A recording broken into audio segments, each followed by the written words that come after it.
कौन ब्रह्मा का पिता है, कौन विष्णु की मां, शंकर का दादा कौन है, हमको दे बता।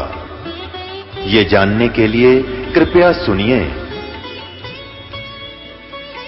जगत गुरु तत्वदर्शी संत रामपाल जी महाराज के अमृत वचन सर्व पवित्र धर्मों के पवित्र शास्त्रों के आधार पर। दर्शकों, इस संसार में आज कोई भी सुखी नहीं है। इसी कथन का समर्थन करते हुए सिख धर्म के प्रवर्तक श्री गुरु नानक देव जी ने भी फरमाया है, नानक दुखिया सब संसार, सुखी सोए जो नाम आधार। आज हम आपको ऐसे साक्षात प्रमाण से रूबरू करवाने जा रहे हैं जो पहले दुखी थे पर सच्चे नाम को धारण करने के बाद आज सुखी हैं। ये हैं दिल्ली के रहने वाले नवीन पांचल जी। इन्होंने सच्चे भगवान और सुख की तलाश में विभिन्न गुरुओं की शरण ली, परंतु सच्चा नाम न मिल पाने के कारण कोई लाभ नहीं मिला। इनके पिताजी बहुत नशा किया करते थे, जिस कारण घर में भी आर्थिक तंगी थी। लेकिन इनके जीवन में चमत्कार आने तब शुरू हुए जब इनका परिवार जगत उपकारक तत्वदर्शी संत रामपाल जी महाराज जी की शरण में गया। हैरानी की बात है कि पहले ही दिन से इनके जीवन में चमत्कारिक परिवर्तन आने शुरू हो गए। इनके पिताजी ने नशा करना त्याग दिया, माताजी की शारीरिक समस्या ठीक हुई और इनकी आर्थिक स्थिति में भी सुधार आया। अब आप स्वयं सुनिए नवीन जी की मुंह जुबानी उनके जीवन परिवर्तन की ये सच्ची कहानी। नमस्कार सर। नमस्कार जी। सर क्या नाम है आपका? सर मेरा नाम नवीन पांचाल है। नवीन जी आप कहाँ के रहने वाले हैं? सर मैं दिल्ली कृष्ण विहार का रहने वाला हूँ। नवीन जी संत रामपाल जी महाराज से कब जुड़े आप? सर 30 अप्रैल 2011। नवीन जी संत रामपाल जी महाराज से जुड़ने से पहले आप क्या भक्ति साधनाएं करते थे? सर हम संत रामपाल जी महाराज से जुड़ने से पहले आशुतोष जी महाराज के शिष्य थे। सर आशुतोष जी महाराज से हम 2 साल तक लगभग जुड़े रहे। उससे पहले जी हम राजेंद्र सिंह जी महाराज जी के यहाँ भी जाते थे और राजेंद्र सिंह जी महाराज जी के यहाँ भी पिताजी जैसे लेके जाते थे। 2-2.5 साल से वहाँ पे भी जा रहे थे। और बाकी हिंदू धर्म में जो प्रचलित देवी देवताओं की पूजा है वो सब करते थे।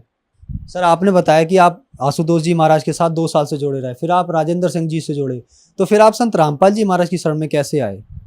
पापा जी बहुत बीड़ी पीते थे। आशुतोष जी महाराज के यहाँ पे थे, राजेंद्र सिंह जी महाराज जी के यहाँ थे, उनकी बीड़ी नहीं छूटी जी, खूब बीड़ी पीते थे जी वो। तो जी हमारे पड़ोस में एक माई है सुनीता माई ने उन्हें बताया पापा को कि जी आप सत्संग सुनो और वहाँ पे सबसे पहला नियम यही है किसी भी प्रकार का नशा नहीं करना है, बीड़ी नहीं पीनी है। और पापा की बीड़ी ऐसी थी कि जी बीड़ी से बीड़ी लगाते थे वो, बीड़ी खत्म हुई बीड़ी लगाई, मतलब कि 2 बंडल थे उनके जी रोज के। तो पापा जी गए जी, दौलतपुर रोड हमारा बरवाला आश्रम है, वहाँ पे गुरुजियों से नाम ले लिया, संत रामपाल जी महाराज जी से नाम लेके घर पे आ गए। तो गुरुजियों के जो आदेश थे, नियम थे, ये आन उपासना वगैरह नहीं करनी। तो पापा ने कोई पितृ पूजा नहीं करी, तो मम्मी ने काफ़ी विरोध कर दिया जी, घर में कलेश कर दिया, मतलब बुरा कि आपने इतने गुरु बनाए। उन्होंने काफ़ी गुरु बनाए हैं, आशुतोष जी महाराज और ये अपने राजेंद्र सिंह जी। तो आज तक तो आपने नहीं छोड़ा, भी है तुमने क्या नए गुरु बना लिए जिन्होंने पूजा भी छुड़वा दी है। पापा कहने लगे भाई कुछ भी कर, मैंने नाम ले लिया है, मैंने गुरु जी बना लिया है, मैं नियमों पे रहूँगा। तो जी मम्मी ने काफ़ी कलेश करा। फिर मम्मी ने ये बात कह दी कि आपने तो संत रामपाल जी महाराज जी से नाम ले लिया, तो कहीं संत रामपाल जी महाराज से किसी बच्चों को नहीं लगाओगे। पापा कहने लगे चल ठीक है। तो जी पापा ने आज तक मेरे को कभी जगाया नहीं था सोते हुए को। एक दिन उन्होंने मुझे सुबह 5:30 बजे आवाज़ लगाई कि भाई चल। मैंने पूछा कहाँ चलना है जी? क्या आश्रम में चलते हैं। मैं कहा जी चलो। मैं घूमने के पर्पज़ से गया था सर, कि घूम आऊँगा। जैसे पापा वहाँ का काफ़ी बखान करते थे, भाई इतने बाथरूम है, खाना भंडारा, अच्छी व्यवस्था, भाईचारा, इतना प्रेम रहता है वहाँ पे, सब में आपस में बहुत प्यार है। तो मैं घूमने के पर्पज़ से चला गया जी। मैं गया, वहाँ पे सत्संग चल रहा था, सत्संग में जाके बैठ गए। थोड़ी देर बाद सत्संग समाप्त हुआ जी, हलवे का प्रसाद आ गया। हलवे का प्रसाद खाने के बाद भक्तों ने वहाँ नियम बता दिए कि भाई ये नियम है, यहाँ पे मानने पड़ेंगे। जैसे उन्होंने नियम बताए तो जी मैंने मना कर दिया। तो फिर क्या हुआ, एक भगत थे वहाँ पे, उन्होंने मुझे समझाया तो मैं उनके साथ चल दिया। मैं संत रामपाल जी महाराज से नाम लेने गया था, तो मेरे मन में ये था कि मैं नाम लेके आऊँगा और जाते ही छोड़ दूंगा, ये क्या मेरे पीछे पड़े रहेंगे या मेरे के साथ साथ रहेंगे। ठीक है जी। तो मेरे यहाँ पे एक धागा बंध रहा था जी, मेरे नाप इतनी ज़्यादा होती थी, हल्की सी मैं दौड़ मार लेता या वेट उठा लेता तो मेरी नाभि गिर जाती थी। नाभि इतनी गिर जाती थी, हमने वैद्यों से, डॉक्टरों से, और ये पैरों में बांधते हैं, सबसे इलाज करवा लेता, वो ठीक नहीं हुई थी। तो जी मैंने तोड़ के वो लगा दिया। मैं कहा चल नाम ले ही रहे हैं तो नाम ले लेते हैं, उसके बाद देखेंगे। तो जी मेरे साथ तो भगवान ने पहले दिन से चमत्कार किया कि पहले दिन से, और आज 2019 चल रहा है ये, आज तक मेरी वो नाभि नहीं गिरी है। नाभ डिग जाना होता है ना, नाभ डिग जाती है, जो कुछ खाया नहीं जाता, वो नाभ डिग जाती थी जी मेरी। आज तक मेरे साथ वो दिक्कत नहीं आई है। जैसा कि मैंने आपको पहले ही बताया कि भाई मैं नाम छोड़ूंगा जाते के साथ ही। अब जी मैं आया बाहर, तो होता है जैसे पहले भी हम गुरुजी के यहाँ जाते थे तो सेवा वगैरह करते थे, तो उस दिन मुझे वहाँ वेट की थोड़ा सा ना, आटे वगैरह की, कट्टे वगैरह की सेवा कर रहे थे कई वक्त। मेरे को किसी ने नहीं बोला, मैं अपने आप ही सेवा में लग गया। तो जी मैं सेवा में तो लग गया, मैंने सेवा भी कर रहा हूँ। काफ़ी 50-50 किलो के वेट के कट्टे थे, वो उठा के इधर ले जा रहे थे, ट्रक में से उठा के। फिर मेरे को बाद में याद आया, मैं कहा यार तेरी तो 10 किलो वजन उठाने से नाभि गिर जाती थी, नाभ डिग जाती थी, और तेरे साथ ये खेल क्या हुआ है। तो जी मुझे विश्वास हो गया, मैं ये परमात्मा है, ये कुछ ना कुछ तो शक्ति है, कुछ दिन चल के देखते हैं। तो जी भक्ति में दृढ़ होते गए, धीरे धीरे आगे और भी भगवान ने लाभ किए। इस प्रकार जी मैंने संत रामपाल जी महाराज से जुड़ा, संत रामपाल जी महाराज से नाम दीक्षा ली। सर, संत रामपाल जी महाराज से नाम दीक्षा लेने के बाद आपको क्या लाभ प्राप्त हुए? संत रामपाल जी महाराज से नाम लेने के बाद जी काफ़ी लाभ हुए हमें। पहले हमारा बहुत बुरा हाल था, आर्थिक तंगी भी थी, काफ़ी कमज़ोर थी, और जी पापा का नशा, बीड़ी पीते थे खूब, चाहे हमारे चाय बने ना बने उन्हें बीड़ी चाहिए, 2 बंडल सुबह मंगा लेते थे। मम्मी भी काफ़ी बीमार रहती थी, बीमारी काफ़ी थी हमारे घर में। हल्का सा मैं इधर उधर खेल कूद भी कर लिया या वेट उठा लिया, मेरी काफ़ी नाभ डिग जाती थी, नाभि गिर जाती थी, और उसका इतना इलाज कराते थे जी हम, बहुत ज़्यादा इलाज कराते थे, उसका बिल्कुल भी हल नहीं निकलता था, काफ़ी ज़्यादा दिक्कत रहती थी। उसके बाद हम संत रामपाल जी महाराज जी की शरण में गए। संत रामपाल जी महाराज जी की शरण में जाते ही मेरे को तो जी पहला लाभ पहले दिन से ही हो गया था। उसके बाद जी पिताजी की बीड़ी भी छूट गई। सबसे बड़ा लाभ तो हमारे अगड़ पड़ोस भी और वैसे भी सभी भाई बंध भी ये मानते कि ये 8 साल के थे जब से बीड़ी पीने लगे थे पिताजी मेरे, और अब उनकी 55 साल की उम्र हो रही है, अब तक बीड़ी पीते थे वो। अब इतने गुरु बना लिए, इतने नियम उन्होंने रख लिए, दवाई खा ली, किसी से भी बीड़ी नहीं छूटी उनकी। और संत रामपाल जी महाराज जी की शरण में जाते ही साथ ही उन्होंने पहले दिन से बीड़ी रख दी थी और उनकी बीड़ी छूट गई। उसके बाद जी लाभ आपने पूछे, लाभ काफ़ी हुए जी मुझे। एक बार की बात है, मेरी मम्मी के बच्चादानी में रसोली होगी, डॉक्टर है हमारे यहाँ पर रजनी गुप्ता, महंगी डॉक्टर है जी। तो मम्मी उससे पहले इलाज करा रही थी। एक दिन उसने क्या कहा मम्मी से कि भाई अपने घर से किसी को लेके आओ, तो मम्मी मुझे लेके चली गई। तो मैं गया वहाँ पे, उसने मेरे को जाते ही बहुत ज़्यादा डांट मारी कि भाई इलाज नहीं करा सकते तुम ऐसे ऐसे, और 1 लाख रुपए लगेगा और 3 खून की बोतल लगेंगी, कल लेके आ जाना, अगर अपनी मम्मी को बचाना है 1 हफ्ते के अंदर ये हो जाएगा इनका काम, मर जाएंगी ये अगर ऑपरेशन नहीं कराया। मैं घर आया जी, घर आते ही मैंने संत रामपाल जी महाराज के यहाँ प्रार्थना करवाई जी। संत रामपाल जी महाराज जी के यहाँ से आदेश आए कि भाई आप आज मत जाओ, कल जाना, जब संत रामपाल जी महाराज जी के आदेश आ जाए किस अनुसार आपको चलना है। तो जी अगले दिन 12 बजे आदेश आना था। अगले दिन 12 बजे मैंने फ़ोन किया, संत रामपाल जी महाराज का उधर से आदेश आया कि जी परमात्मा बहुत दया करेंगे। संत रामपाल जी महाराज का आदेश आया और हमने दंडवत प्रणाम करी। दंडवत प्रणाम करते ही वो रोग आज छूमंतर हो गया जी। उस बातों को 7 साल हो गए, बीमारी बिल्कुल खत्म हो गई। उसके बाद सर जी मेरे पेट में इतना इन्फेक्शन हो गया, बहुत ही ज़्यादा दर्द रहने लगा, कुछ खाया नहीं जाता। 21 दिन तक जी मैं हॉस्पिटल में एडमिट रहा, हमारे यहाँ चौहान हॉस्पिटल है, वहाँ पे मैं एडमिट रहा। तो एडमिट हुए हुए मेरे को संत रामपाल जी महाराज ने प्रेरणा करी कि नाम शुद्ध कराया जाए। तो जी मैं डॉक्टर को कह के निकला कि मैं अभी आ रहा हूँ। तो जी मैं घर नहीं गया, सीधा हमारे यहाँ मुंडका आश्रम है वहाँ पे पहुँचा। मैं जाते ही मैंने वहाँ पे सिचुएशन बताई जी, ऐसे ऐसे बात है, मेरे साथ ये घटना घटी है और दवाई बिल्कुल काम नहीं कर रही है। तो जी मैं नाम शुद्ध करा गया। शुद्ध कराने के आने के बाद सर दवाई मेरे जो रखी थी ना, मैंने फेंक दी कि संत रामपाल जी महाराज जब कैंसर तक सही कर रहे हैं तो मेरे पेट का दर्द क्यों नहीं सही करेंगे। और वो दिन है, आज का दिन है, बिल्कुल सही हूं मैं। उसके बाद जी हमारे ना ऊपर किराएदार रहते हैं, उन्होंने लैटरिन के अंदर जी कुछ फंसा दिया कपड़ा वगैरह, और हम 1 हफ्ते से परेशान थे कि वो लैटरिन सही हो जाए। उसके लिए हमने 3-4 कारीगरों को, सफाई करने वालों को बुला लिया। उन्होंने कह दिया ये नहीं सही होएगी, ये अब ये पूरी फटेगी, पूरी फाड़ेंगे इसे, पूरी तोड़ेंगे। तो जी मैं लैटरिन के बाहर ही बैठा हुआ था जी। तो मैंने प्रार्थना कर ली जी, ये देखो आप चमत्कार संत रामपाल जी महाराज का, कि वो प्रार्थना करते के साथ ही मैंने प्रार्थना करी है जी, और उधर से वो पानी सारा नीचे खरड़ खरड़ हो गया, जैसे किसी ने इसमें डंडा बांस जैसे नया पाइप लगा दिया हो। ये चमत्कार हुआ जी मेरे साथ। उसके बाद जी मेरी गुड़िया है, छोटी गुड़िया है 8 महीने की। सुबह 9 बजे से लेके रात के 8 बज गए थे जी, वो रोते रोते उसका बहुत बुरा हाल हो रहा था, पता नहीं उसके क्या था क्या नहीं था। डॉक्टर को भी दिखाया उस दिन हम ले जाके, उन्होंने भी दवाई वगैरह दी, उसके कोई आराम ही नहीं हुआ। रोती रही, शाम तक रोती रही। मेरे पापा जी दूसरे कमरे में लेटे थे, उन्होंने वहां लेटे लेटे आवाज लगा रहे हैं कि एक बार भाई प्रार्थना कर लो। तो जी मैंने और मेरी वाइफ ने दंडवत प्रणाम किया, दंडवत प्रणाम करके प्रार्थना करी, भगवान संत रामपाल जी महाराज दया करें। आप विश्वास करना जी, गुड़िया के पास एक चप्पल पड़ी थी, वो जहां रोने लग रही थी उसके बाद चप्पल पड़ी थी, उसने चप्पल उठा के तुरंत मुंह में डाल ली, तुरंत मुंह में डाल ली और खेलने लगी, फटाफट ऐसे खेलने लगी बहुत। फिर उसने दूध भी पिया और पूरी रात आराम से सोई। और एक लाभ मैं आपको बताना चाहता हूँ जी, मेरी बहन है, उसकी शादी को जी 5 साल हो गए थे।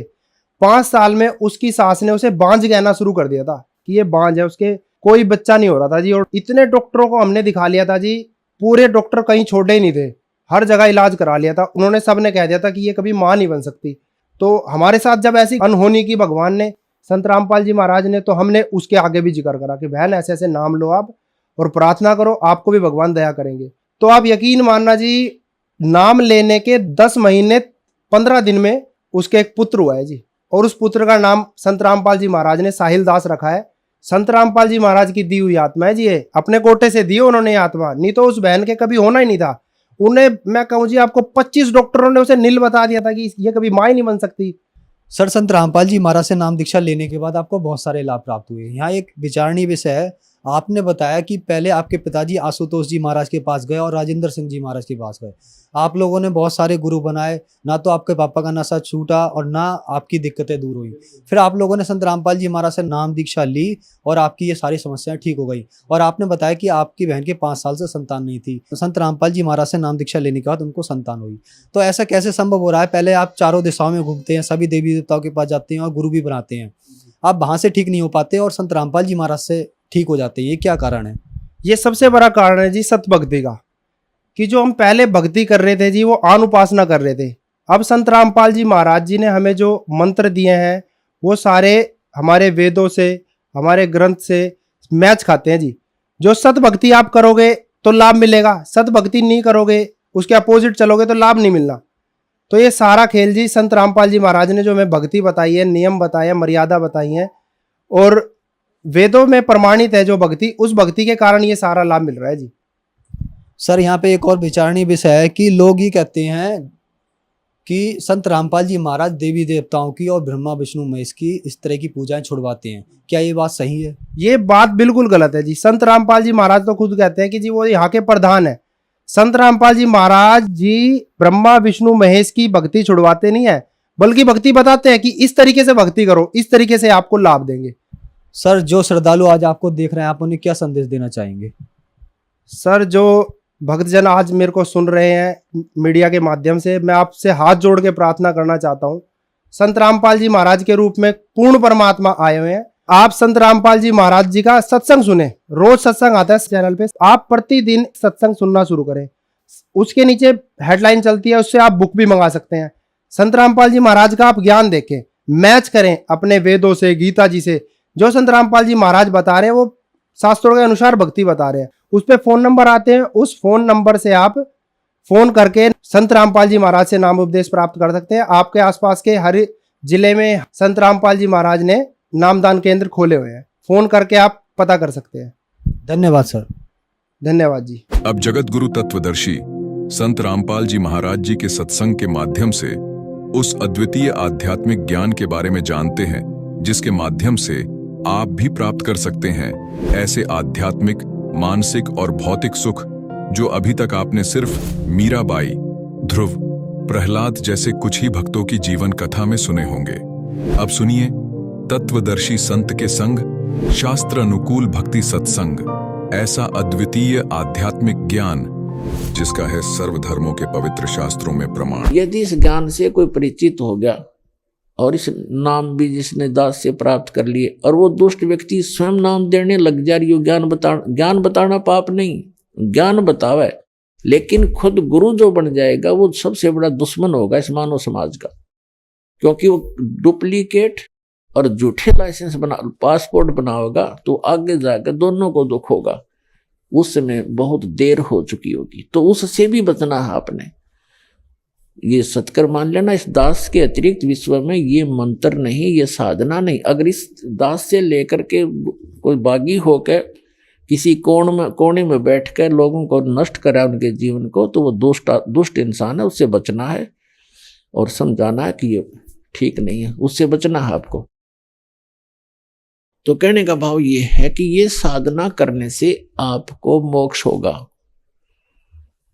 तो सिकंदर लोधी जी को कोई लाभ नहीं हो रहा था, तो उन्होंने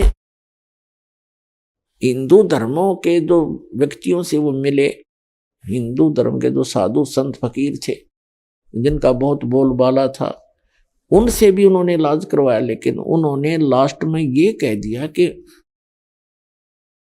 बादशाह जी, ये आपकी किस्मत में लिखा हुआ लेख है, ये तो आपने आजीवन भोगना पड़ेगा, इसका कोई विकल्प नहीं, कोई अल्टरनेट नहीं, इसका कोई समाधान नहीं। अब सब कुछ हो लिया, सब संत पंथ सब देख लिए, तो अपना उंगलियों पर दिन गिने था वो सिकंदर लोधी, और उस भयंकर पीड़ा से दुखी होकर के अपना जीवन जी रहा था। एक दिन किसी ने उनको संकेत किया कि काशी के अंदर एक महापुरुष रहते हैं जिनका नाम कबीर है, और यदि वो आप पर रजा कर दें तो आपका रोग नहीं रहेगा। अपने आत्मा कहते हैं मरता क्या नहीं करता। सिकंदर लोधी ने अपने सैनिकों से, मंत्रियों से सलाह ली, शेख तकी से सलाह ली, तो शेख तकी भी साथ चल पड़ा। सैकड़ों की, हजारों की संख्या में अंगरक्षक सैनिक उनके साथ चले। हाथी पर बैठकर, पहले पुराने समय में हाथी ही उनका विशेष वाहन राजाओं का होता था, क्योंकि हाथी पर ना ज्यादा झटके भी नहीं लगते हैं, बड़ा इजी वाहन मानते थे उस समय में। तो चल पड़े। हाथी के ऊपर एक कक्ष बना दिया जाता था, हल्की सी लकड़ी का, गर्मी सर्दी वर्षा से बचने के लिए। तो राजा वहां पहुंचा, कहाँ? बनारस के अंदर, काशी के अंदर, जहां परमात्मा कबीर जी दुल्हा रूप में रहा करते थे, एक धानक की लीला करते थे। तो वहां काशी का जो नरेश था, काशी का राजा था वीरदेव सिंह बघेल, वो कबीर परमेश्वर जी की शक्ति से परिचित होकर के वो उनका शिष्य पहले ही बन चुका था। सिकंदर लोधी के आगमन की जानकारी जब वीरदेव सिंह बघेल काशी नरेश को हुई, क्योंकि वो एक छोटे राजा थे, नरेश थे, और जैसे अपने प्रधानमंत्री हों वो तो समझ लो सिकंदर लोधी, और मुख्यमंत्री यानी छोटे मंत्री हों स्टेट के, वो समझ लो वीर सिंह बघेल। प्रधानमंत्री के आगमन की खबर होने के बाद उसने खूब तैयारी की, उनके आगमन के स्वागत के लिए बहुत कुछ व्यवस्था की। सिकंदर लोधी के वहां पहुंचते ही सारा भोजन, नाश्ता लगा दिया, पूरी मेज के ऊपर काजू किस्मत सेब संतरे जो भी हिंदू आहार करते हैं, हलवा पूरी सारा कुछ, कचौड़ी पकौड़ी बना कर रख दी। सिकंदर लोधी ने कहा कि वीर सिंह, मैं आपकी आओ भगत से, आपके आतिथ्य से मैं बहुत प्रसन्न हूँ, लेकिन मैं खा कुछ नहीं सकता। कारण क्या है ये सब बताया। मैं बहुत असाध्य रोग से दुखी हूँ, मैंने सब जगह ट्रीटमेंट करवा लिया, और मैंने सुना है यहाँ कोई कबीर नाम का संत रहता है, आप तो जानते होगे वो कैसा है, उसमें कोई सिद्धि भक्ति है कि नहीं, कैसी करामात है उसमें। तो वीरदेव सिंह बघेल की आंखों में आंसू आ गए और कहा कि राजन, अब आप सही स्थान पर आ गए हो, आपका रोग नहीं रहेगा, जब न कृपा कर दी तो, मेहर कर दी तो आपके ऊपर। अब सिकंदर लोधी को समझो अंधेरे में एक किरण दिखाई दी अपने रोग नाश होने की। सिकंदर लोधी ने कहा कि वीर सिंह, मैं बहुत दुखी हूं, उसको जल्दी बुला कर लाओ, महात्मा को, संत को, वैद्य को। अब वीर सिंह जो है वो एक छोटा राजा था और वो ओवरऑल भारत का कंट्रोलर था। अब उसको ना भी नहीं कर सकता, उसके आगे ज्यादा विवेचन भी नहीं कर सकता, फिर भी उसने एक तरकीब से बात कही कि राजन, जो आपका हुक्म सिरोधार्य है, जैसा आप कहोगे वही होगा, लेकिन हमने सुना है कि साधु संतों को बाई ऑर्डर नहीं बुलाना चाहिए, और वो आ भी गए, हम बुला भी लाएंगे, और उन्होंने रजा नहीं बख्शी तो बात वहीं की वहीं रही, वहां चलना चाहिए। सिकंदर ने कहा ठीक है, बिल्कुल सही बात कही आपने, अब उनको नहीं बुलाना, मैं चलता हूं। शाम के समय कबीर परमेश्वर जी अपने एक परंपरा बनाए रखने के लिए गुरु बना रखे थे स्वामी रामानंद ब्राह्मण। स्वामी रामानंद जी तो बड़े विद्वान माने जाते थे वेदों, गीता और पुराणों के, और उन्होंने 1400 ऋषि ब्राह्मण अपने प्रवक्ता बना रखे थे। 1400 उनके द्वारा बताए गए ज्ञान से वो आगे प्रचार करते थे, और ब्राह्मण थे। तो परमात्मा कबीर जी ने उनके ऊपर रजा बख्शी थी, उनसे वार्ता की थी, उनको ज्ञान समझाया था, और फिर सतलोक दिखाया था उस प्यारी आत्मा को। सतलोक जहां पर रियल गॉड रहता है, ट्रू गॉड, जो सच्चा भगवान रहता है, सत्य साहेब, सच्चा गॉड रहता है, वहां से फिर वापस छोड़ा था। उसके बाद रामानंद जी का भ्रम मिट गया था, और कहा था कि तुम साहेब, तुम संत हो, तुम सतगुरु, तुम हंस, और रामानंद कहे तेरे रूप बिना और न दूजा अंश। दोहू ठौर है एक तू भया एक से दो, गरीबदास हम कारणे आए हो मगदो। गरीबदास जी का नाम इसलिए आता है कि गरीबदास जी को परमात्मा ने दिव्य दृष्टि दी थी कबीर साहब ने, और ये सारी वाणी जैसे तुलसीदास जी ने रामायण की कथा दोबारा अपने शब्दों में बोल दी सच्चाई, ऐसे गरीबदास जी ने उस दिव्य दृष्टि से उस समय की घटी हुई घटनाओं को अपने शब्दों में बोला, इसलिए उनका नाम साथ है। तो उसके बाद रामानंद जी ने उनके चरणों में शीश रख दिया, एक धानक के चरणों में ब्राह्मण ने, जुलाहे के अछूत के चरणों में आज से 600 वर्ष पहले छुआ छात चरम सीमा पर थी। ब्राह्मण लोग तो छोटी जाति वालों का कपड़ा भी नहीं छूने दिया करते थे, हाथ भी नहीं लगाने देते थे, और वो 104 साल का महात्मा और 5 वर्ष के बालक के रूप में परमात्मा विराजमान थे, जो सचखंड दिखा के लाए, और चरणों में गिर गए, मत्था टेक दिया। न बोले तुम स्वामी में बाल बुद्धि, मेरा कर्म भ्रम किया नाश, और गरीबदास निज ब्रह्म तो मेरा हो गया दृढ़ विश्वास। रामानंद जी ने कहा था कि मेरा ज्ञान तो बालक जैसा था आपके सामने, तुम स्वामी में बाल बुद्धि, आप मेरे मालिक, में तो एक बाल बुद्धि का व्यक्ति था, तुच्छ जीव था, छोटा ज्ञान वाला, और मेरा कर्म भ्रम करा नाश, मेरा सब भ्रमणा मिटा दी, मेरी सब शंकाओं का नाश कर दिया। और गरीबदास निज ब्रह्म तुम, रामानंद जी कहते तुम निज ब्रह्म हो, वास्तव में रियल गॉड हो आप, मेरा हो गया दृढ़ विश्वास। तब परमात्मा ने कहा था रामानंद जी को, सारी सतीथि से परिचित कराया कि पिछली पीढ़ी तक इस भक्ति और इस सारी परंपरा को मेंटेन करके रखना हमने, इसलिए आप मेरे गुरु बने रहो, और मैं जो साधना आपको बताऊं करते रहना, कल्याण होगा आपका।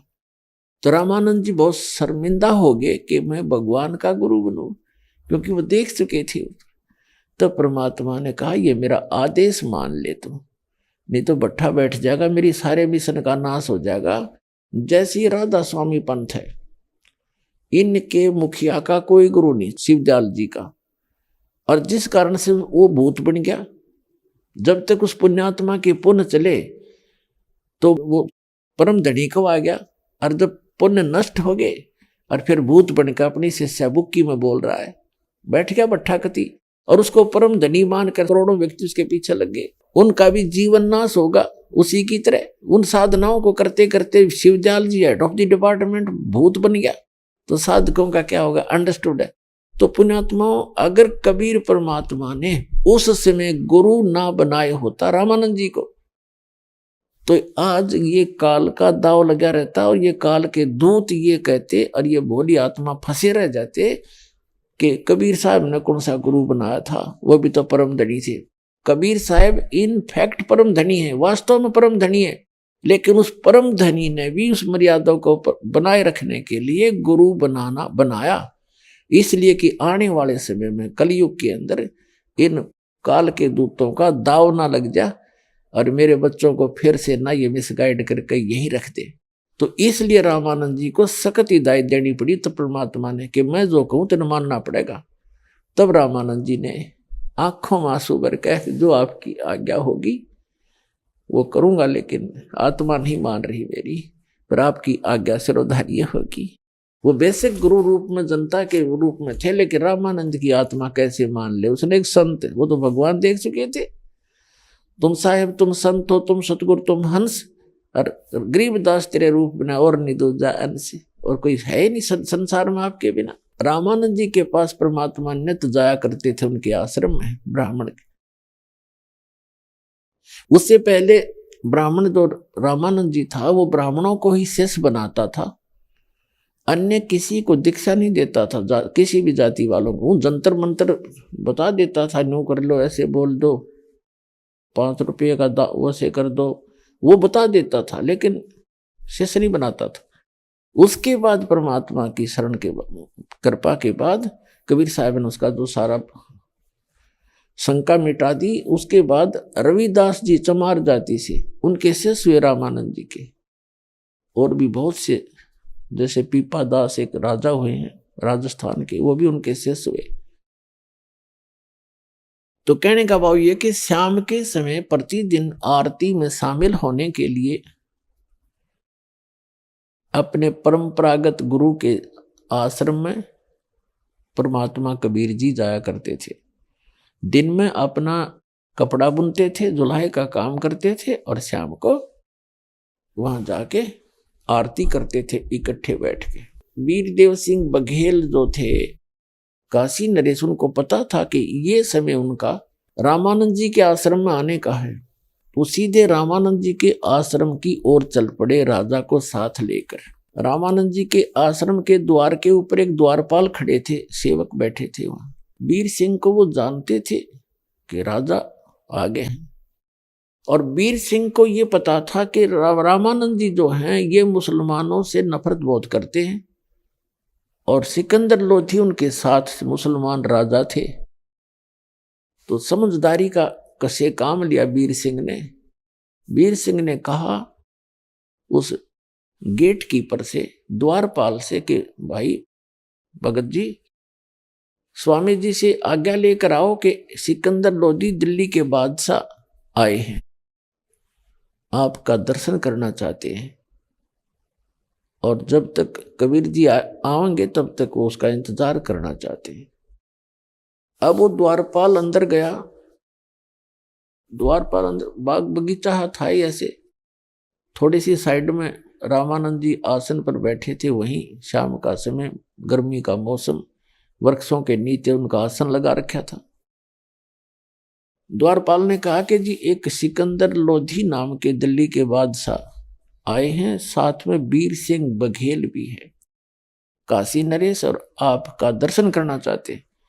रामानंद जी ने कहा कि वीर सिंह आ सकता है, लेकिन वो मुसलमान अंदर नहीं आ सकता, बाहर खड़ा रहेगा।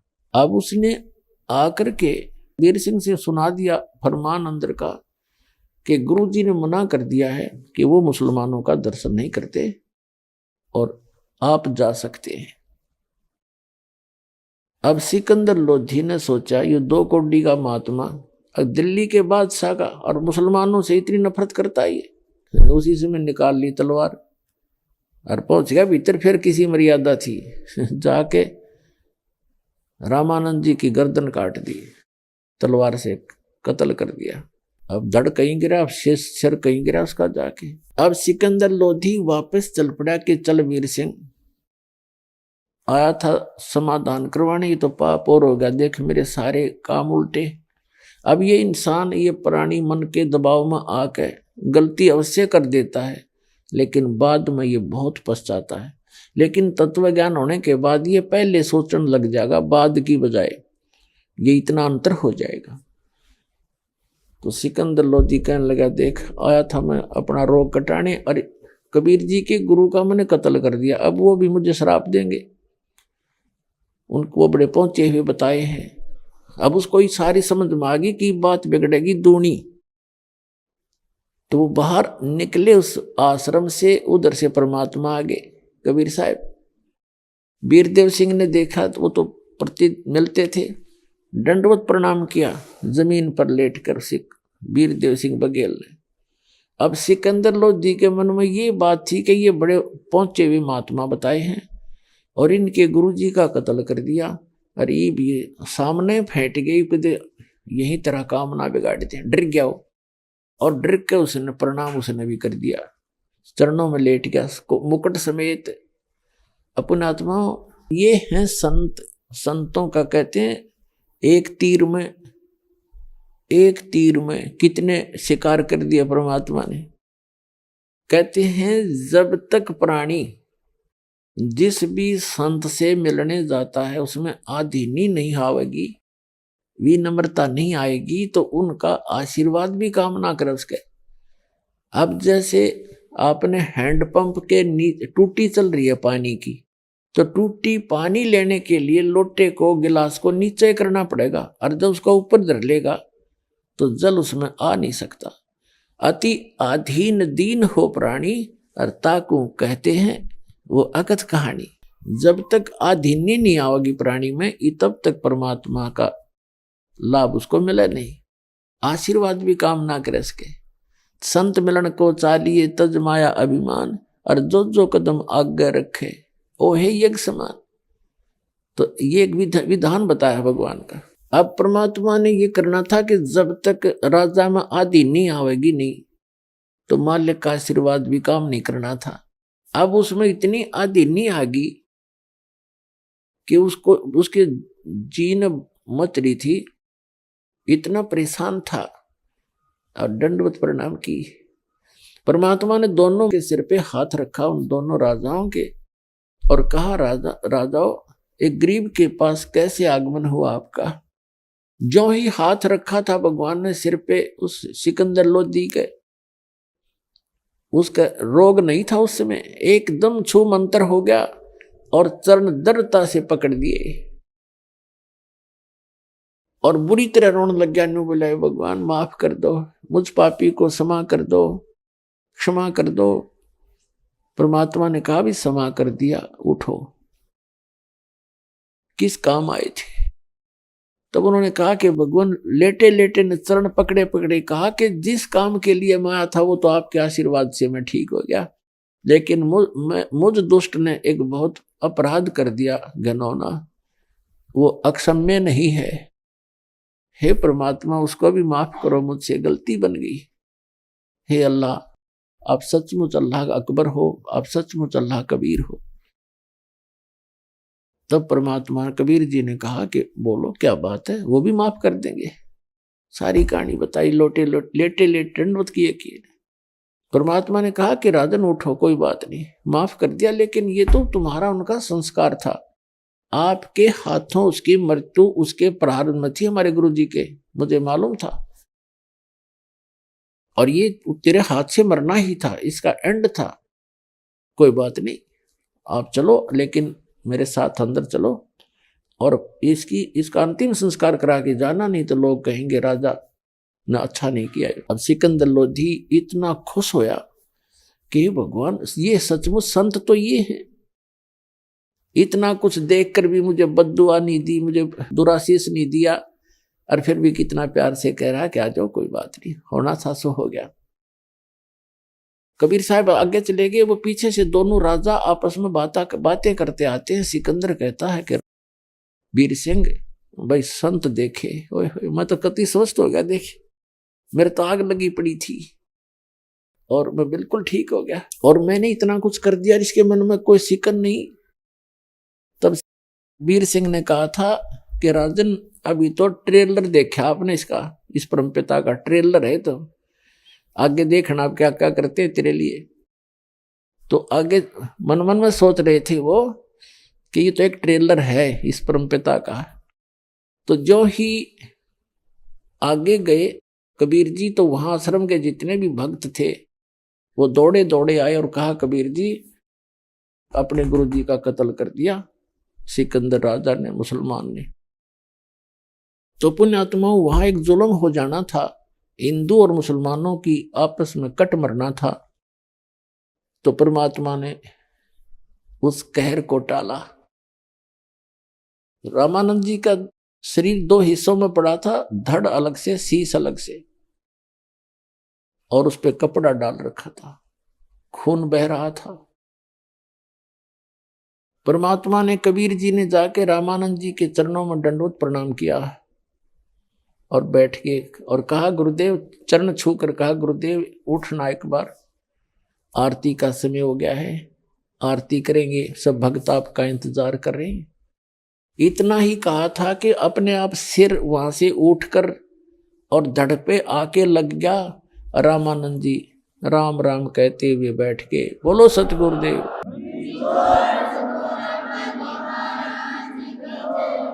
अब रामानंद जी सामने बैठा तो सामने सिकंदर लोधी खड़ा था। उसको देखकर फिर उसके मन में फिर माथे पर त्योड़ी गिर गई, तेवर चढ़ गए। तब परमात्मा कबीर जी ने लगभग 1.5 घंटा प्रवचन किए। रामानंद जी ने फिर, वो मालिक ने उसका बुद्धि बदली और रामानंद जी ने क्या देखा कि उसकी गर्दन कटने के बाद उसके शरीर से निकली हुआ रक्त, एक धारा रक्त की थी, एक धारा दूध की निकली थी उसके शरीर से। तब कबीर परमेश्वर से रामानंद जी ने पूछा कि हे भगवान, मेरे शरीर से दूध और आधे में से रक्त क्यों निकला, इसका कारण बताइए। तब परमात्मा ने कहा कि हे गुरुदेव, जब तक इंसान के अंदर राग, द्वेष, ईर्षा है, वो मोक्ष प्राप्त नहीं कर सकता।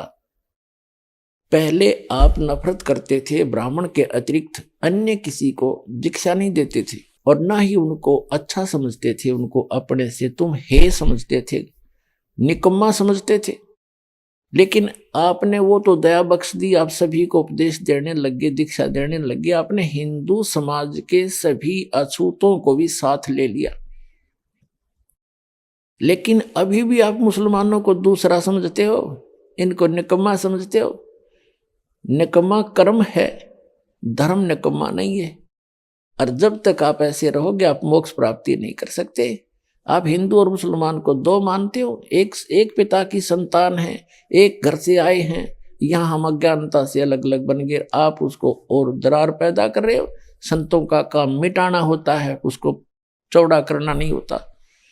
रामानंद जी खड़े हुए और सिकंदर लोधी को सीने से लगा लिया, बेटा मेरे से गलती बन गई, मैं नीच व्यक्ति हूँ, मेरी दुर्बुद्धि मेरे अंदर समाई थी और आज मेरा भ्रम तोड़ दिया मेरे इस भगवान ने। उसके बाद रामानंद जी ने किसी मुसलमान या हिंदू में कोई अंतर नहीं रखा। तो पुण्यात्माओं, इस बात को देखकर सिकंदर लोधी पानी पानी हो गया कि भाई अपने हाथों से कत्ल कर दिया। रामानंद जीवित बैठा और मेरा रोग रहा नहीं, तो वहीं बैठ गया उनके चरणों को पकड़ के, कबीर परमेश्वर के। तो कबीर परमेश्वर के विचारों को सुनकर उसने लगा कि यदि मैं इस महापुरुष को दिल्ली ले चलूं, कबीर जी को, तो वहां हिंदू और मुसलमानों की आपस में बहुत खींचातानी रहती है। इन जैसे भी इनके विचार सुनकर हो सकता है उनकी बुद्धि बदल जा और मेरे राज्य में भी शांति हो और वो भी सुख से जी लेंगे। राजा की नीति होती है कि उसके राज्य में सुख बना रहे, और ये सुख काल रहन नहीं देता। आपस में भाई भाई की लड़ाई, सास बहू की लड़ाई यो करवाता है, क्योंकि इसने जुगाड़े से जोड़ दिए कि ये परेशान रहे, भगवान की न याद भी ना आवे, को फांसी खा कर मर जावे, कोई किसी दुखी रहे, को घर छोड़ जावे, रोज कड़ा माची रहे, इनकी ये भक्ति ना करें। और परमात्मा चाहता जब तक तुम्हें सद्बुद्धि नहीं आवेगी, मन शांत नहीं होगा, भक्ति कर ही नहीं सकते। तो इस ज्ञान से और इस भक्ति के समाधान से आप एक दूसरे को समझोगे कि हम किस लिए लड़ रहे हैं। जैसे एक समय एक पुत्र वधू और उसकी सासू की घनी लड़ाई रहा करती, वह सासू कलियारी घनी थी, सास उसकी बात बात पर दुखी रखा करती है, छोटी मोटी बातों पर ही तंग रखती थी। तो एक दिन कोई उसके साथ की पड़ोस की सत्संग में जाती थी बुढ़िया, उसने उस बुढ़िया से कहा कि चल सत्संग चलेंगे। तो वह बहुत नफरत करती थी, सत्संग में सी आई गई जाया करे, हम नहीं जाएंगी। फिर भी वह उसकी घनी मुंह लगती सी थी, नाट्या गया नहीं चल, या रोजाना टोक देती है, आज एक बार चल पड़ती हूँ। और पुण्यात्मा, सत्संग एक ऐसा सथल होता है जैसे मैला कपड़ा धोबी के पास पहुंच गया तो वो तो उसने पटक पटक के ऐसा कर देगा, सारे मैल ने धोकर छोड़ देगा। तो सत्संग तो एक धोबी का स्थान है, यहाँ आ गया तो आत्मा के मैल छूटेंगे, खत्म होंगे, उसके अंदर निर्मलता आवेगी। तो अब बुढ़िया आ गई, सत्संग सुना, सारा ज्ञान दिया जाता है सत्संग के अंदर कि आपस में जो झगड़ा करते हैं वो झगड़ा गलत करते हैं। कोई भी घर का सदस्य हानि करके खुश नहीं होता। सभी चाहते हमारे घर में धन वृद्धि हो, हम सुरक्षित रहें। कोई हानि हो भी जाती है तो भाग्य की होती है, वो तो होनी ही होती है। फिर बाद में उसके ऊपर राड़ करते हैं, झगड़ा करते हो, वो और काम बढ़ा लेते हो तुम। उसको समाप्त करना चाहिए बुद्धिमान व्यक्ति, बड़े व्यक्ति का फर्ज बनता है, बुजुर्ग का। तो अब बुढ़िया का वह बात समझ में आ गई, सचमुच जो होना हो तो हो चुका होता है, फिर बाद में तो खाम खा बकवाद करते हैं। वो तो वापस आ नहीं सकता, मानसिक टेंशन और पैदा होती है एक दूसरे को कह सुन के। तो कहते हैं तो पूर्व संस्कारी होते हैं, एक के चोट से धारिया जिन मिलन दाचा।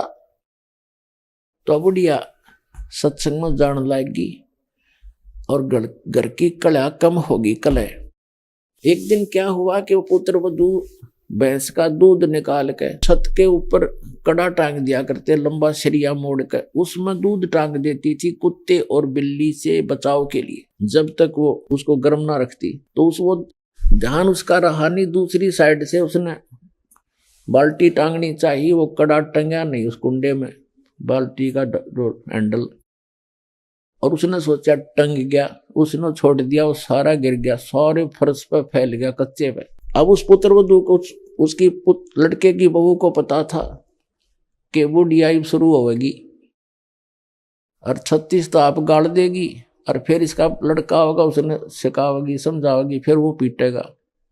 ये कई दिन का काम हो गया। अब उस दिन उसकी सास ने उससे क्या कहा, और वो देख रही थी उसके मुंह की तरफ के भी, सुनाओगी 5-7 कठिए। उसने कहा बेटी कोई बात ना, हमारे भाग में नहीं था, यूं आज का दूध हमारी किस्मत में नहीं था, और बेटी इसने इकट्ठा कर ले, बचा हुआ थोड़ा उसको भैंस को ही पिला दे, अपने तो काम रहा कोई ना। अरे यूं तो बेटी हमारे भाग में था ही नहीं, इसलिए गिर गया तो गिर गया, कोई बात नहीं, सुबह देगी या बाल्टी भर के। अब उसने सोची पता नहीं बूढ़ी आज कौन सा स्टेशन पकड़गी, या तो इसने तो कद्दे भी ना बोला करती। उसने सोचा शाम ने मेरा पति आवेगा और उसने या समझा, उसने बताओगी, या गुस्से में है, दिख है, लेकिन उसका आगे जिक्र भी ना करा उसने। फिर उसका पक्की जचगी को हो बुढ़िया में इतना परिवर्तन है, भगवान आया तो आया क्यों कर, उसके चरण पकड़े, धोवे, नवावे, प्यार करे, क्योंकि उसकी तो करड़ाई टाल दी उस बुढ़िया ने, जिक्र नहीं करा उसके पति का आगे।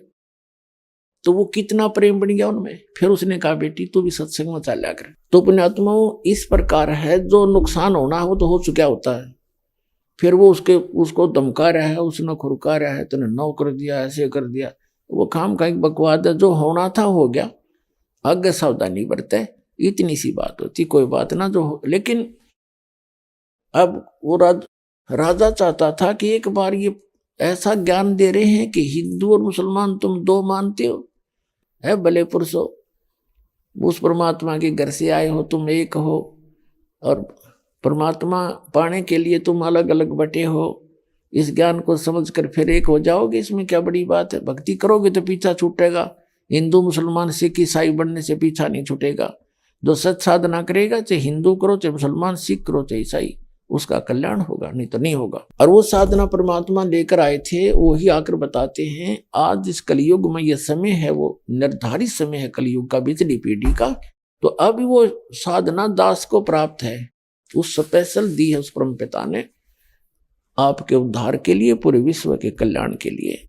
आप इसको गहराई से समझो, सदग्रंथों से मेल करो, उन महापुरुषों के बताए साधना से मेल करो, और जिन महापुरुषों ने परमात्मा पाया उनसे मिलाकर देख लो, फिर 2 मिनट में समझ में आ जाएगा। फिर तो भक्ति करनी शेष रह जाएगी। अभी तक तो हमारे बीच में ये बहुत बाधाएं पैदा कर रखी इन संतों ने, नकलियों ने, हमें अलग अलग बांट कर। कोई कहता ये साधना ठीक है, वो कहता नहीं ये ठीक है, मुझे इससे लाभ हो गया। वो लाभ तो उसको हुआ था किसी अपने संस्कार से, और नाम कर दिया उस साधना। उस साधना से तो हो ही नहीं सकता, क्योंकि वो शास्त्र अनुकूल नहीं है। अब जो प्रसंग चल रहा था आज का, कि परमात्मा हमारे प्रारब्ध के संस्कार को भी काट सकता है। और ऋग्वेद मंडल नंबर 10 के मंत्र नंबर 2 में कहा है कि यदि कोई व्यक्ति रोगी है या वैसे उसकी मृत्यु को प्राप्त हो गया और पूर्ण परमात्मा, क्योंकि वो रामानंद जो है, तो परमात्मा अपनी शक्ति से उसको उस मृत्यु देवता से भी छुटवा कर वापस ला सकता है और उसको आगे 100 वर्ष के जीवन और दे सकता है। वो इतना समर्थ है, तो वो काम समर्थ ही कर सकता है। तो वो समर्थ की पहचान करने के लिए भी हमने इन लक्षणों को देखना पड़ेगा कि प्रारब्ध में कर्म का दुख था, सिकंदर लोधी के संस्कार का यानी किस्मत में लिखा हुआ दुख था जलन का, वो आशीर्वाद से ठीक। और फिर रामानंद जी का कत्ल कर दिया था, परमात्मा ने बता दिया था कि इसका संस्कार इतना ही था और आपसे ही मरना था, इसने इसका ऐसा विधान लिखा हुआ था इसकी किस्मत में। तो उसको जीवित कर दिया, उसको और काफी समय दिया, भगवान ने आगे बढ़ा दी इसकी आयु। तो पुण्यात्माओं, अब क्या होता है, सिकंदर लोधी स्वस्थ हो गया और जहां रुके हुए थे उस रेस्ट हाउस में आगे काशी में, वहां शेख तकी नाम का जो उनका धार्मिक गुरु था, मुसलमान पीर, वो बैठा था। अब उसने तो जाके अपने गुरुजी को बताना ही था, धार्मिक गुरु को, कि शेख जी ऐसे ऐसे मैं ठीक हो गया और आशीर्वाद देते ही महापुरुष की दया से मैं कति स्वस्थ हो गया और मैंने ऐसे गुस्से में आकर के रामानंद उनके गुरुजी का कत्ल कर दिया था, उसको मेरे सामने जीवित कर दिया, वो तो परमात्मा का रूप आए हुए। अब पुण्यात्माओं, 2 वजीर और 2 फकीर एक दूसरे की प्रशंसा नहीं सुन सकते, उनकी बनाए को ना कदे भी, ये खास राग द्वेष होता है इनके अंदर। तो उसने सोचा, शेख तकी ने सोचा कि तेरे नंबर कम हो गए और दूसरे गुरु के नंबर ज्यादा हो गए राजा की नजरों में। तो उसने सोचा कि उसको राजा की नजरों से गिराऊं, तब तेरी प्रभुता मेंटेन रहेगी। इस उद्देश्य से कहने लगा कि मैं क्या उसके साथ था, मैं क्या तेरे साथ था, मैंने मेरे आंखों के सामने तो कुछ हुआ नहीं, मेरे सामने होगा जब देखूंगा। अब मुंह दिया चढ़ा। अब उसने, राजा समझ गया कि जब ये नाराज होता है तो ऐसे ही बातें करता है। और राजा को ये पता था कि शेख तकी नाराज हो गया तो सारे मुसलमान तेरा विरोध करवा देगा, इतना जालिम व्यक्ति है। उसको खुश रखना राजा की मजबूरी थी। उधर से क्या हुआ, शेख तकी ने कहा कि ये छोटे मोटे जंतर मंत्र दुनिया कर देती है, ज्ञान से बात बनती है, हमारी कुरान शरीफ जैसा ज्ञान इस पृथ्वी पर नहीं है। अभी आपने सुने जगत गुरु तत्वदर्शी संत रामपाल जी महाराज के मंगलमय सत्संग प्रवचन। आइए अब सुनते हैं उन भक्तों के अनुभव जिन्होंने संत रामपाल जी महाराज के प्रमाणित ज्ञान से प्रभावित होकर नाम दीक्षा लेकर अनेकों लाभ प्राप्त किए। दर्शकों, आज हम आपको एक ऐसी श्रद्धालु का अनुभव सुनाने जा रहे हैं जिन्होंने अपने जीवन में जन्म से ही पारंपरिक साधनाएं की और डेरा सचखंड बल्ला में भी कई साल भक्ति साधना की, लेकिन कोई लाभ नहीं हुआ। इनकी कहानी सुनकर आप हैरान रह जाएंगे। ये है नाइबो देवी जी, जो जन्म से ही अपनी पारंपरिक साधना यानी पितृ पूजा किया करती थी। इस पितृ पूजा को करते करते इन्हें यह भी पता नहीं चला कि कब पितृ बाधा इनकी जिंदगी की सबसे बड़ी समस्या बन गई और पितृ बाधा के कारण इन्हें पाइल्स की समस्या, माइग्रेन की समस्या भी हो गई। हर 2 महीने में अस्पताल में भर्ती होना पड़ता था। पितृ बाधा ने नाइबो देवी जी को इस हद तक पीड़ा दी कि उन्हें अपने जीवन में आत्महत्या के अलावा कोई और उपाय नजर नहीं आया। कहते हैं जब इंसान के पास कोई चारा नहीं बचता तब वह भगवान को याद करता है। यही स्थिति नाइबो देवी जी की भी थी। उन्होंने अंततः जब पूर्ण परमात्मा को सच्चे मन से पुकारा तो तभी उनके जीवन में चमत्कारिक रूप से खुशियों ने दस्तक दी।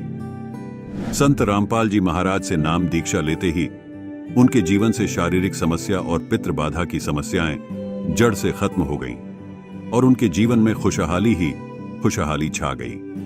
इस अनुभव से यह सिद्ध होता है कि एक सच्चे संत की शरण में आने से मानव को सच्ची भक्ति प्राप्त होती है और उसके सब कष्ट दूर होते हैं। आइए अब सुनते हैं संघर्षमय जीवन जीने से लेकर खुशहाल जीवन जीने की सच्ची कहानी नायबो देवी जी की अपनी जुबानी। जी नमस्कार। नमस्कार सर। क्या नाम है आपका? मेरा नाम नायबो देवी है जी। कहाँ से आए हैं आप? सर मैं अम्बाला से हूँ। संत रामपाल जी महाराज से नाम दीक्षा लेने से पहले आप क्या भक्ति साधनाएं करते थे? सर सतगुरु रामपाल जी महाराज जी से नाम दीक्षा लेने से पहले मैं जैसे सर समाज में करते हैं वही साधनाएं करती थी, जैसे पितर पूजना, मड़ी मसानी पूजना, देवी में देवी धाम जाना, मंदिर मस्जिद जाना, ये सब सर मैं करती थी। तो आप हिंदू धर्म में प्रचलित सभी साधनाएं कर ही रहे थे, तो फिर संत रामपाल जी महाराज की शरण में क्यों जाना पड़ा? क्यों आपने संत रामपाल जी महाराज जी से नाम दीक्षा ली? सर बात कुछ ऐसे थी सर, जैसे मैं पितर पूजा ज़्यादा करते थे सर हमारे घर में, तो उसका ये था कि जैसे पितरों की वजह से सर मेरे जो शारीरिक कष्ट थे वो बहुत ज़्यादा बढ़े हुए थे। जैसे सर हर 2-3 महीने बाद मेरे साथ पितर दोष की वजह से क्या होता था कि लूज मोशन लगते थे। लूज मोशन लगने से सर हर 10 मिनट बाद जाना, और जैसे ही मैं टॉयलेट जाती थी सर इतना ज़्यादा ब्लड आता था, इतना आता था सर कि मैं बहुत वीक हो जाती थी कि मेरे को पकड़ पकड़ के लेके जाते थे सर। मतलब 2-3 महीने बाद मेरे को हॉस्पिटल में एडमिट होना, मेरी सारी रिपोर्टें करवाना सर, मेरा पाइल्स का भी टेस्ट करवाया सर, लेकिन मेरी रिपोर्ट थी वो ओके आती थी। पर इसके बावजूद क्या था सर, जरा सा झाड़ झपटा कहीं से घर वालों ने करवा दिया, कोई धागा डलवा दिया, तबीज डलवा दिया, इससे मेरे को क्या था कुछ दिन तो राहत मिलती थी, लेकिन उसके बाद सर मेरी प्रॉब्लम जूं की त्यों मेरा ब्लड भी सर 4 ग्राम 5 ग्राम ऐसे रह जाता था सर। ये ब्लड बढ़ाने के लिए सर मेरे को इंजेक्शन दिए जाते थे कि ब्लड बढ़ जाए। मतलब मैं इतनी परेशान थी सर कि बस क्या बताऊं सर। आपने बताया कि जो आप भक्ति साधनाएं पहले कर रहे थे, उन साधनाओं के करने के बाद भी आप बहुत ज़्यादा दुखी थे, बहुत ज़्यादा परेशान थे, तो फिर आपको उन दुखों से कैसे निजात मिली? सर जैसे मैं सतगुरु रामपाल जी महाराज जी की शरण में आई हूँ सर, मैंने नाम दीक्षा ली है, मैंने शास्त्रोनुकूल उनके द्वारा बताई गई सतभक्ति की है सर। मेरे जो शारीरिक कष्ट है सर वो धीरे धीरे धीरे सब खत्म होते गए सर, और आज मैं सर बिल्कुल ठीक हूँ। हम आपसे ये जानना चाहेंगे कि क्या जो पितर दोष आपको लगा हुआ था, उसको दूर करने के लिए संत रामपाल जी महाराज ने कोई तांत्रिक विद्या की, या फिर कैसे आपकी जो भूत प्रेत की बाधा थी वो ठीक हो गई? नहीं सर, उन्होंने कोई झाड़ फूक कोई कुछ नहीं किया सर। हम जैसे ही ज्ञान समझ के परमात्मा का, सतगुरु रामपाल जी महाराज जी का, उनकी शरण में गए सर, उन्होंने हमें वेद शास्त्रों गीता के अनुसार सतभक्ति दी सर। हमने वही जाप किए जो उन्होंने दिए सर, और उनको करते करते ही मैं आज शारीरिक रूप से बिल्कुल ठीक हूँ सर। संत रामपाल जी महाराज जी से नाम दीक्षा लेने के बाद क्या आपको और भी लाभ मिले? हाँ जी सर मैं 5-6 साल तक माइग्रेन की प्रॉब्लम से बहुत ग्रसित थी सर। जैसे ये नहीं पता था कि दर्द कितना हाइपर हो जाता था, मेरे को हॉस्पिटल लेके जाते थे सर। वहाँ पे क्या था सर, इंजेक्शन इतने ज़्यादा दिए जाते थे, इतनी हाई डोज दी जाती थी मेरे को सर कि मैं मतलब कई कई दिन तक मैं बेड से उठ भी नहीं पाती थी। मतलब ये था सर, दर्द मेरा बहुत ज़्यादा था। सतगुरु रामपाल जी महाराज जी के आशीर्वाद मात्र से सर मेरा जो माइग्रेन है पता नहीं सर कहाँ चला गया, आज तक मेरे को वो दर्द नहीं उठा सर। संत रामपाल जी महाराज से नाम दीक्षा लेने के बाद आपको और भी लाभ मिले? सर मेरे को जैसे शारीरिक लाभ तो सर हुए ही हैं, मेरे को मानसिक लाभ हुए हैं सर। जैसे मैं मानसिक, वही है, शारीरिक कष्ट इतने ज़्यादा थे सर, मैं मानसिक रूप से भी सर टूट चुकी थी। मन में ये आता था कि ये कोई ज़िंदगी नहीं है, हर टाइम बेड पे ही लेटे रहना, किसी ने खाना दे दिया तो खा लिया, नहीं तो सर ऐसे ही भूखे प्यासे ऐसे ही रहना सर। तो मानसिक लाभ मेरे को इतने ज़्यादा हुए हैं। अब ज़िंदगी जीने का सर ये है, पहले ये था कि मौत आ जाए या खुद कुछ खा के मर जाए, कुछ भी कर ले, आत्महत्या करने का भी सर मन में आता था। लेकिन सतगुरु रामपाल जी महाराज जी ने हमें ऐसा ज्ञान दिया सर, आज ज़िंदगी जीने का मज़ा ही आ गया। मतलब ये है सर, उनके जाप करने से मतलब ये है, जिंदगी रंगीन लगती है सर। अब ये होता है कि भक्ति करे कोई अपना नहीं, जब सर कोई दुख में ही अपना नहीं तो सुख में कैसे हो सकता है। अब रामपाल जी महाराज जी की कृपा से सर आज मैं अपने परिवार में बिल्कुल सही तरीके से रह रही हूँ सर। मेरे बच्चे भक्ति करते हैं, मेरे पति भक्ति करते हैं सर। मेरे को सर माइग्रेन था, तो ये ठीक ही नहीं होता था इतना ट्रीटमेंट करवाने से भी। तो एक दिन क्या था सर, मैं बहुत ज़्यादा परेशान थी सर। तो सतगुरु रामपाल जी महाराज 31 दिसंबर सन 2019 की बात है सर। सतगुरु रामपाल जी महाराज जी मेरे सपने में आए। सपना क्या सर, मैंने बेड से उठ के बैठ के भी देखा आंखें खोल के कि क्या ये सच है सर। मैं लाइट ऑफ करके रूम की सोई पड़ी थी सर। जैसे ही सुबह 4 साढ़े 4 बजे का टाइम था सर, सतगुरु रामपाल जी महाराज जी आए सर। और पूरा कमरा था जो मेरा इतना रोशनी से जगमग था। सतगुरु जी मेरे गुरु जी सर ऐसे रूप में आए सर कि बिल्कुल वाइट सुंदर शरीर, बिल्कुल एकदम मोतियों जैसा सर, चमचमाता शरीर। और गुरु जी ने मेरे जैसे ही सिर पे हाथ रखा सर। और सर उस दिन से लेकर आज तक सर मेरे को जरा सा भी दर्द सिर में नहीं हुआ। माइग्रेन वाला तो बहुत दूर की बात है सर। देखिए, आपने बताया कि संत रामपाल जी महाराज जी से नाम दीक्षा लेने के बाद आपको बहुत सारे लाभ मिले। तो हम आपसे ये जानना चाहेंगे कि यदि आप किसी और संत से नाम दीक्षा लेते तो भी आपको बहुत सारे लाभ मिल सकते थे, क्या कहना चाहेंगे? सर देखिए सर, मैंने अपनी शारीरिक मानसिक परेशानी की वजह से कि मेरे को कैसे ही राहत मिले इन परेशानियों से सर, मैं डेरा सच्चा सचखंड बल्ला जी गई सर, जो अमृतसर में पड़ता है सर। वहाँ के जो गद्दी नशीन गुरु हैं सर, वो गुरु निरंजन दास जी हैं सर। क्या हुआ सर, उनसे नाम दीक्षा लेकर जो भी उन्होंने 5 मंत्र मेरे को दिए, मैंने 5-6 साल तक 2018 तक उनका जाप किया, लेकिन मेरे को कोई राहत नहीं मिली सर। मेरी प्रॉब्लम जूं की त्यों बल्कि और ज़्यादा बढ़ती गई सर। मुझे कोई लाभ नहीं हुआ सर। लेकिन जब से मैं सतगुरु रामपाल जी महाराज जी की शरण में आई हूँ सर, दिन प्रतिदिन मतलब मेरा सुख बढ़ता ही जा रहा है सर। आपको क्या लगता है, आप क्या कारण मानते हैं कि आप जो पहले भक्ति साधनाएं कर रहे थे, उन साधनाओं के करने से आपको कोई भी लाभ नहीं मिल रहा था, और जब आप संत रामपाल जी महाराज जी से नाम दीक्षा लेकर के भक्ति साधनाएं कर रहे हैं तो आपको बहुत सारे लाभ मिल रहे हैं? आप क्या कारण मानते हैं? इसके पीछे तो ये है, जैसे पहले वाली जो साधनाएं थी हमारी, वो शास्त्र विरुद्ध थी। मतलब मनमाना आचरण था, जैसे सब कर रहे हैं बस वैसा ही कर रहे हैं, उनसे कोई लाभ नहीं मिलता था। पर सतगुरु रामपाल जी महाराज जी ने हमें वेदों के अनुसार, शास्त्रों के, कुरान, बाइबल, हर तरह के ग्रंथ से मैच करके भक्ति साधना दी है, जिसको करने से हमें पूर्ण लाभ मिल रहा है जी। कोई दिक्कत नहीं आज के टाइम में। जी, आप भगत समाज को क्या संदेश देना चाहते हैं? मैं भक्त समाज से यही रिक्वेस्ट करना चाहती हूँ कि जैसे मैं परेशान थी पितरदोष की वजह से, मैं न जाने कहाँ कहाँ गई हूँ अपनी परेशानी को ठीक करने के लिए, लेकिन मेरा कहीं भी कोई समाधान नहीं हुआ। मेरी प्रॉब्लम जूं की त्यों बनी रही। तो मैं आप सभी से यही रिक्वेस्ट करना चाहती हूँ कि आप भी सतगुरु रामपाल जी महाराज जी की शरण में आएँ और अपना और अपने बच्चों का भी कल्याण करवाएं। तो हमें ये बताइए कि संत रामपाल जी महाराज जी से कैसे नाम दीक्षा ली जा सकती है?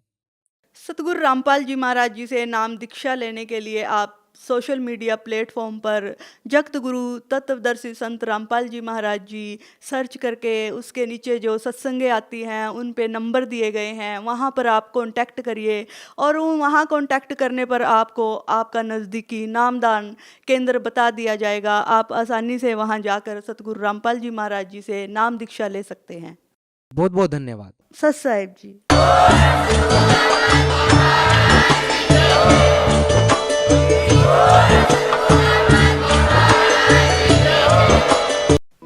आप सुन रहे थे जगत गुरु तत्वदर्शी संत रामपाल जी महाराज के मंगल प्रवचन। अधिक जानकारी के लिए संपर्क करें